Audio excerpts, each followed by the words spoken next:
Health Nuts, welcome back to my channel. My name's Nikole and I'm really excited for today's video. I am doing another meal prep video. It's actually been a hot minute since I've last done one.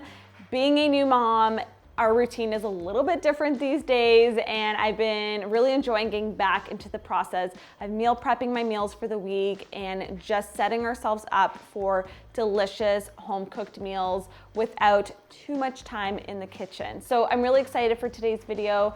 I am working with Peanut Bureau of Canada. They are sponsoring and collaborating with me on today's video. We are a peanut butter and peanut loving family in this household, and it's just a great staple. It is versatile, nutritious. It's a great way to amp up your protein, and it also gives a lot of flavor to your meals, whether salty or sweet. I'm gonna share some fun ones in today's video. So if you are excited for meal prepping, give this video a big thumbs up, and don't forget to subscribe for more weekly videos on my channel. I post here every Wednesday and Friday. And without further ado, let's hop right into the meal prep mommy edition. First, we're starting with a simple chia pudding. This is such an easy breakfast to just make ahead. Mix together coconut milk, vanilla, maple syrup for sweetness, give that a quick mix, and then scoop in your chia seeds. I will put all my measurements in the info box down below. I like to use a fork to whisk it up so you don't get any clumps from the chia seeds gelling together. And then just to make it really easy, I'm popping in some frozen raspberries. There's no chopping, no washing. You just plop them in and they're gonna thaw in the fridge while the chia pudding gets nice and thick. Next up on the breakfast menu, I've been a huge fan of boiled eggs lately. I blame my sister Chloe. She got me on this and they're just an easy mom breakfast. There's so many different ways to cook the perfect boiled egg, but I really like adding my eggs to already boiling water so I can just set a timer and I know exactly when they're gonna be perfectly cooked to my liking. And then I just drain them, give them a rinse so I can actually hold them, and I just crack them with the back of a spoon and I can just easily peel them. I find if you wait too long for them to cool and then peel them, it's a little bit trickier, so I just like to do it pretty quickly after. The great part about these is you can eat them as is, which I often do before a morning workout, or you can make them into an egg salad sandwich, you can crumble them into a salad. There's a lot of different ways to eat a hard-boiled egg, so I like the versatility. Next up, we have my new creation, these Chewy peanut butter oat cookie bars. They are so good. They're gooey, they're chewy, and the star ingredient here is peanut butter. I like to use a mix of crunchy and smooth. When it comes to peanuts or peanut butter, I like to get a high quality option, raw or dry roasted, preferably unsalted or salted with sea salt, and no weird additives or oils or added sugar. I like to control the ingredients that go into my recipes, even when it comes to sweets. It's a great opportunity to use high quality ingredients. So for sweeteners, I'm using a combination of coconut sugar and maple syrup, which are natural sweeteners, and I love using them in my desserts and baked goods. And yes, I totally spilled the maple syrup all down the bowl, so fun times. Splash of vanilla, and we're just gonna mix that up until creamy smooth. This is such an easy recipe you can quickly make even with your little one on your hip or in a carrier. Sage loves to watch me cook and I can't wait to have her in the kitchen with me making all these delicious treats. Next, I'm cracking in a couple of eggs.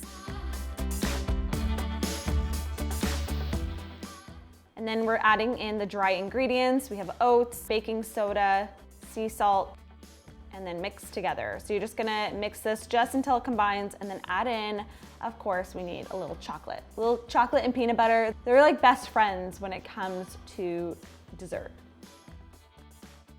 Now that our batter is ready, I'm just gonna transfer this into a lined baking pan. The full recipe is gonna be linked down below, and I highly encourage you to make these and double batch them because they will go quick. You're gonna spread it out with the back of a spatula until it is evenly covering the pan. And I like to save a couple of chocolate chips just to place on top, really just because it looks pretty. There's lots of chocolate inside, don't worry. And then you're just gonna pop this into the oven to bake and get all warm and cooked and delicious. Just let them set for a bit on a cooling rack and then enjoy them for dessert, a snack, midnight treat, whatever you want. They are perfect. Now, if you want a savory option for a snack, I am making my lemon herb white bean hummus. This is actually from my cookbook, which I will link below, which is filled with so many easy, healthy recipes that are great for meal prepping, and this one is a favorite. It's just a nice change from the traditional chickpea hummus. We got Seiji helping me out here, looking all cute as she does. I will also give you guys this recipe. Check the blog post down below. I'm gonna have everything there for you guys, but it's basically your traditional tahini, lemon juice, garlic. We're swapping out the chickpeas for white beans, which are just white kidney beans, and then a few other ingredients, and it is delicious. It's so creamy and smooth. I love using fresh herbs like rosemary, chives, and thyme. Last year, I started a herb garden, and it's already starting to come back this year, so I'm excited to start using fresh herbs from my backyard in recipes like this that add a lot of flavor and freshness. Once it's ready, you can transfer it into some containers. I just like to do 2 round ones. It kind of reminds me of like store-bought hummus that you would get. You can enjoy them right away or let them sit for a little bit and let all those flavors really come together. And then just to prep some veggies to have with the hummus or just to snack on, I have some cucumber and some radishes here. I'm just gonna wash and chop and get into some containers. I find it's just easier to have them already ready to go and snack on. By the way, have you guys tried roasted radishes? I really want to try that out in a future recipe. I've been seeing them everywhere and they look really delicious. I'm just so used to eating them raw, but let me know if you've tried that and if you'd like me to do a recipe on that.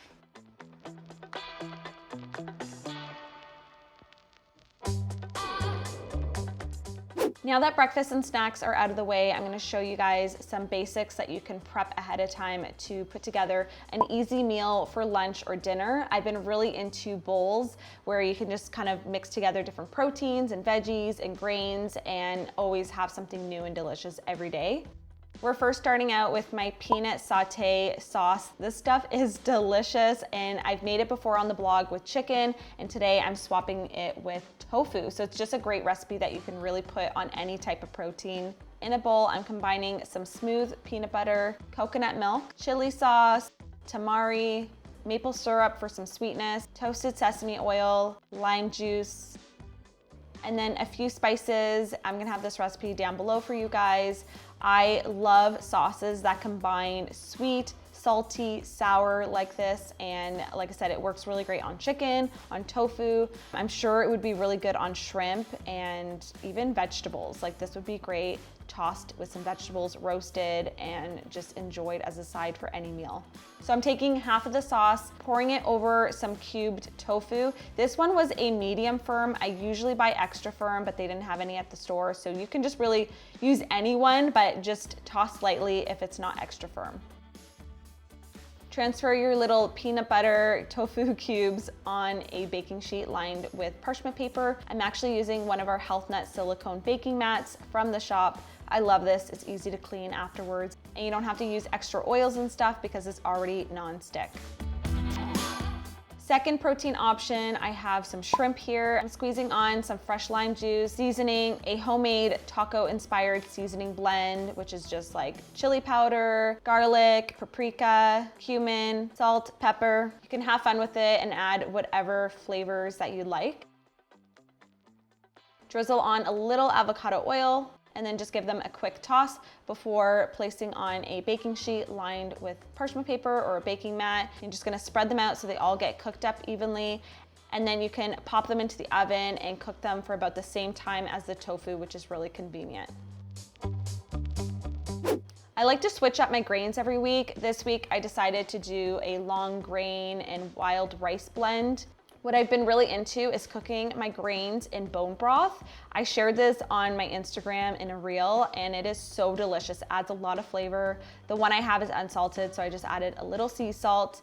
I get mine store-bought, but you can make yours at home if you have the time, but you know, hashtag mom life. And then for veggies for the week, I have a combination of carrots, zucchini, cauliflower, and green beans. You can use frozen if you want. I just have fresh, but then I'm just gonna also cook this in a little bit of bone broth. It's just a nice way to cook up your veggies without extra oil all the time, and it adds a lot of flavor, and it just kind of lightly steams them. I don't like to overcook my veggies, especially when it comes to meal prepping, because you're gonna heat it up again anyway. So you wanna just get them slightly cooked, but still have that crunch or crispness to them and that color. Give it a quick season, salt, pepper, and you cook it for just a few minutes with the lid on, and you have lightly steamed veggies that still have some texture to them. Set it aside to cool before popping into the fridge. Our 2 proteins are done. I'm just gonna let them cool and transfer them into containers as well. This is my favorite way to meal prep. It's almost like a DIY home buffet. Every single day you have different ingredients that you can put together and make different combinations of foods. The rice is also done cooking as well. Everything kind of cooks up around the same amount of time, so it's just really convenient to be meal prepping these at the same time. When you have go-tos that you make every week, you end up becoming just more efficient in the kitchen. You know what to make at what time and how long things need to cook, so you can just kind of plan out your meal prep accordingly. I just want to show you a quick example of preparing a bowl for mealtime. I have my rice, the veggies, the tofu with the peanut sauce. I'm drizzling some extra peanut sauce on top, sprinkling some sesame seeds, and you are ready to enjoy. And this is just one option that you can make with this meal prep. Another option, we got the rice, some mixed greens, the shrimp, some smashed guac that I just mixed with lime and cilantro, kind of like a quick guac, some fresh cilantro on top, and a little wedge of lime. It's kind of like a little burrito taco bowl. You can also just transfer this into an actual wrap and make a burrito. There you have it, an entire week of meals prepped and ready to enjoy. You can kind of mix and match and create different things using these ingredients, which I love, so you don't have to just eat the same thing every single day. If you guys want to see more meal prep videos like this, make sure to give this video a thumbs up so I know and I can make future ones for you guys. And thanks again to Peanut Bureau of Canada for sponsoring this video. It's always a delicious opportunity to work with peanut butter in my kitchen. So I'm gonna have all of the recipes linked down below in the info box. Check those out, make them, enjoy them, and I will see you guys in my next video. Bye guys, happy meal prepping.